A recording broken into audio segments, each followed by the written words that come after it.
Welcome back dear student. Employment law subject के अंदर आज जो हम टॉपिक पढ़ रहे हैं ट्रेड यूनियन एक्ट 1926। ये जो ट्रेड यूनियन एक्ट है 1926 इससे रिलेटेड कुछ क्वेश्चंस हैं। जैसा कि फर्स्ट क्वेश्चन क्या है, write a short note on historical background of Indian trade union.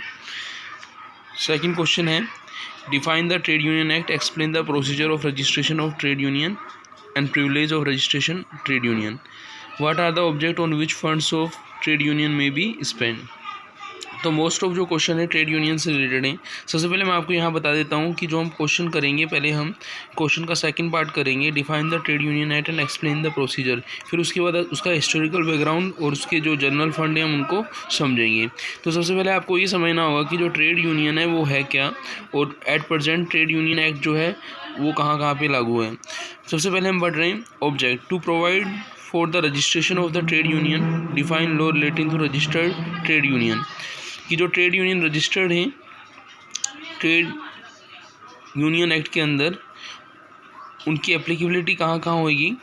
Trade union means any combination whether temporary और permanent formed or primarily for the purpose of regulating the relationship between workman employer for imposing restrictive condition on the conduct of any trade and business include any federal of two और more trade union. देखो, किसी organisation के अंदर जो आपका employer है, employee है, जिसको हम वर्कर भी बोलते हैं, उनके बीच जो रिलेशन है उस रिलेशन के रिगार्डिंग कुछ रेस्ट्रिक्शन हैं, कुछ कंडीशंस हैं जो उनको फॉलो करनी पड़ती हैं दोनों को।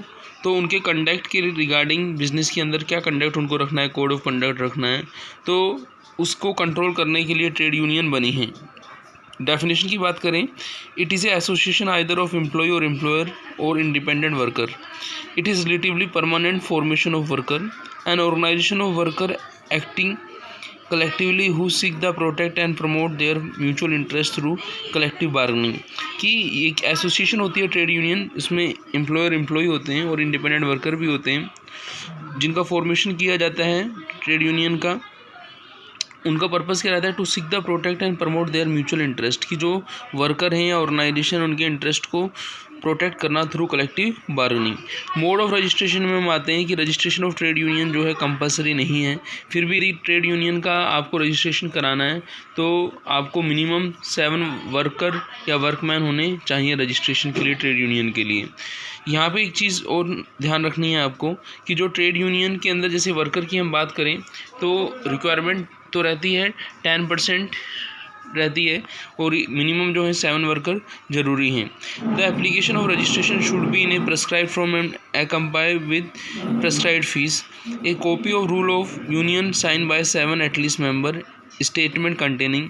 कि जो एप्लीकेशन फॉर्म रहेगा वो प्रेस्क्राइब फॉर्म में फिल किया जाएगा फीस के साथ, और उसकी जो साइन होंगे 7 एटलीस्ट मेंबर के साइन होंगे, और उसमें क्या क्या मेंशन होगा, name, address and occupation of the members, ठीक है ना, name of the trade union and address of its head office, title, name, age, address and occupation of office bearer. तो यहाँ पे आप देखें तो मोस्ट ऑफ हम क्या ट्रेड यूनियन के बारे में इंफॉर्मेशन यहाँ पे देंगे। वो इन्फॉर्मेशन जो होगी उसमें मोर देन 1 ईयर का यदि स्टेटमेंट एंड एसेस लाइबिलिटीज़ है तो वो भी हमें देना होगा।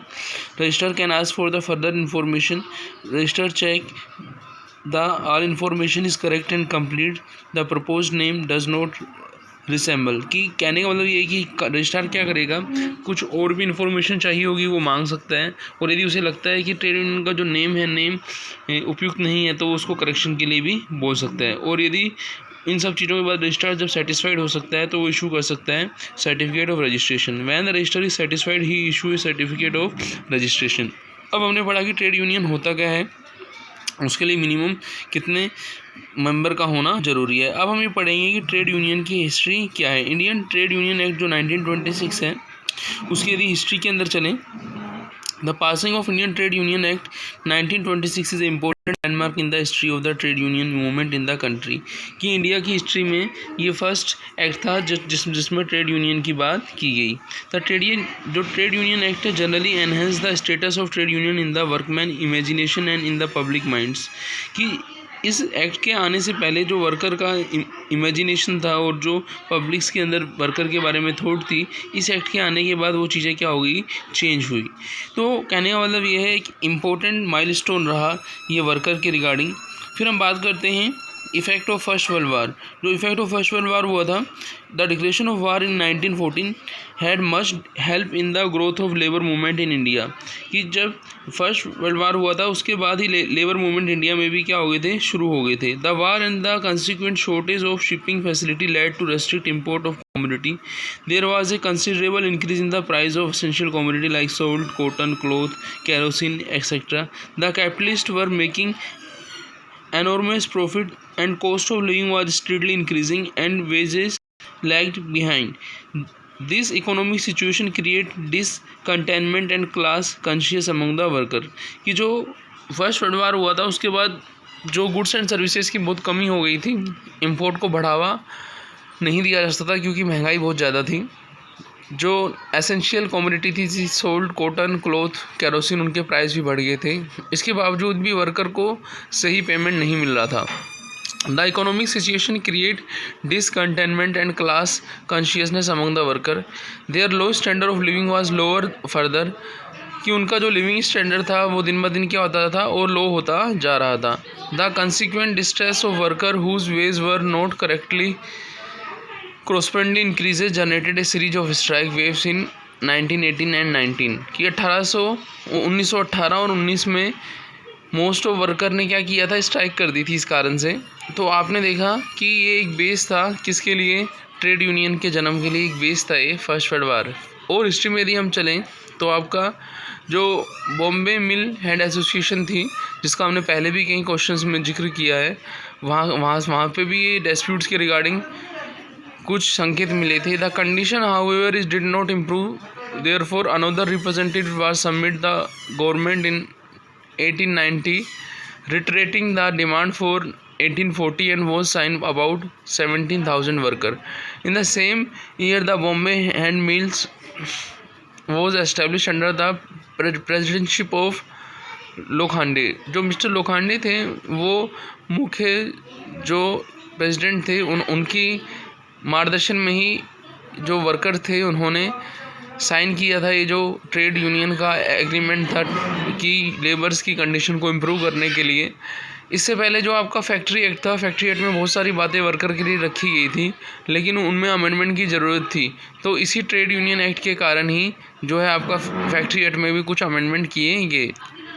और यदि हम फर्स्ट ऑफ ऑल इंडिया में बात करें तो फर्स्ट कॉटन मिल जो इंडिया में स्टिल एस्टेब्लिश हुई थी वो कब हुई थी, 1951 बॉम्बे में। और जो जूट मिल है वो एस्टेब्लिश हुई थी कब, 1855 में बंगाल में एस्टेब्लिश हुई थी।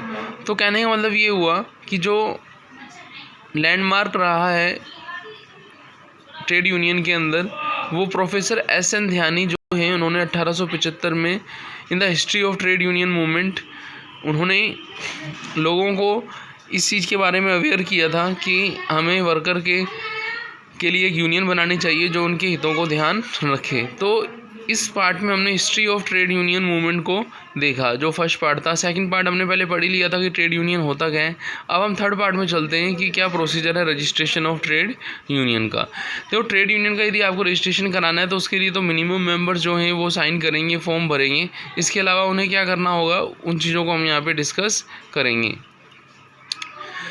What the object which general fund of the trade union may be spend, कि जो ट्रेड यूनियन के फंड होते हैं उनको हम कहाँ पे एक्सपेंड कर सकते हैं। General fund can be spend on salary, administrative expenses of trade union, expenses relating to dispute and allegation for the trade union, compensation allowances to members, furtherance of other objective of trade union. कि trade union का जो general fund है उसका salaries के लिए, administrative expenses के लिए, dispute या एलिगेशन के रिगार्डिंग जो एक्सपेंसेस हुए, कंपनसेशन या अलाउंसेस के लिए हम क्या कर सकते हैं, उसको एक्सपेंस कर सकते हैं। अब ऑब्लिगेशन की बात करते हैं। The general fund should only spend in A object specified. The political fund can be said. Contribution to this fund is not compulsory. The account book and membership register should be kept open for inspection. A copy of alteration done should be sent to the registrar within 15 days of making alteration. कहने का मतलब ये हुआ कि ये जो चीज़ें हैं ये हमें फॉलो करनी होंगी यदि हमें ट्रेड यूनियन का रजिस्ट्रेशन का प्रोसेस पूरा करना है। जैसे जनरल फंड है उसको स्पेसिफाई ऑब्जेक्ट के लिए यूज़ करना, सेपरेट पॉलिटिकल फंड जो उनको सेट करना, और जो आपका बुक्स और मेंबरशिप रजिस्टर है उसको इंस्पेक्शन के लिए चालू रखना हो।